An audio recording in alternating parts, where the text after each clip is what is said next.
पहिल्या पावसानंतर सोयाबीनची लागवड सुरू होईल। जमिनीची सुपीकता वाढवण्याच्या दृष्टीने सोयाबीनची लागवड फायद्याची ठरते। मात्र गेल्या काही वर्षांपासून सोयाबीनवरती विविध कीड रोगांचा हल्ला होतोय। हेच पाहता कृषी विद्यापीठाने नवीन प्रतिकारक्षम वाणांची शिफारस केलेली आहे। कोणतं आहे हे वाण आपण पाहूयात। सोयाबीनचं केडीएस 726 म्हणजेच फुले संगम नावाचं वाण धारवाड कृषी विद्यापीठात झालेल्या सोयाबीन पिकावरील चर्चासत्रात हे वाण प्रसारित करण्यात आलं। JS 9305 आणि EC 241780 या वाणांच्या संकरातून ही जात विकसित करण्यात आली आहे। 95 ते 100 दिवस इतक्या कमी कालावधीत हे वाण तयार होतं। शिवाय याला मुळकूज, खोडकूज, खोडकीड आणि तांबेरा रोगाचा प्रादुर्भाव कमी होतो। त्यामुळे या खरीपात केडीएस 726 वाणाच्या लागवडीची शिफारस करण्यात आली आहे। सोयाबीन पिकाला मुख्य शत्रू जे झालेले आहे ते म्हणजे रोगामध्ये मूळकूज, खोडकूज, नंतर पिवळा मोझॅक म्हणजे याला येलो मोझॅक व्हायरस म्हणतात, YMV म्हणतात तो, आणि किडीमध्ये स्टेम फ्लाय। असं हे आज या बदलत्या वातावरणामुळे सोयाबीन पिकाचे या सांगितलेल्या रोग आणि किडीमुळे उत्पादन कमी होत आहे।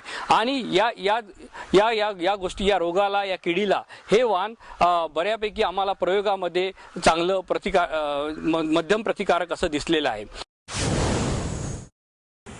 राहुरीच्या महात्मा फुले कृषी विद्यापीठाअंतर्गत विकसित करण्यात आलेलं केडीएस 344 हे वाणही यंदा प्रसारित करण्यात आलंय।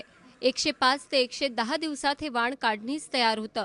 महाराष्ट्रासह कर्नाटक, तेलंगण, तामिळनाडू राज्यातील शेतकऱ्यांनी मागील वर्षी या वाणाची मोठ्या प्रमाणावर लागवड केली होती। त्यातून शेतकऱ्यांना 20 ते 22 क्विंटल पर्यंत उत्पादन मिळालं।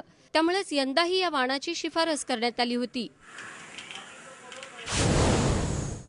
संशोधन हे सतत चालू असल्यामुळे 2013 साली आम्ही इथून फुले अग्रणी KDS 344 म्हणजे कसबे डिग्रस सोयाबीन 344 हे वाण राष्ट्रीय स्तरावरती दक्षिण भारतासाठी व महाराष्ट्रासाठी प्रसारित झालं।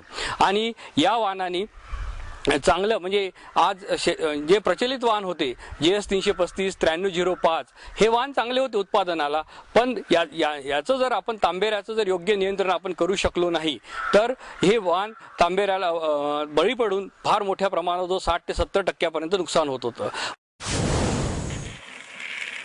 टपोरा दाणा असलेल्या फुले संगम वाणाची महाराष्ट्राच्या वातावरणात चांगली उत्पादकता दिसून आली असून तेलाचं प्रमाणही 18% आहे। त्यामुळे यंदा शेतकऱ्यांनी या वाणाची लागवड करण्यास काहीच हरकत नाही असं जाणकारांचं म्हणणं आहे। कोल्हापूरहून चंद्रशेखर खोलेसह ब्युरो रिपोर्ट, ABP माझा।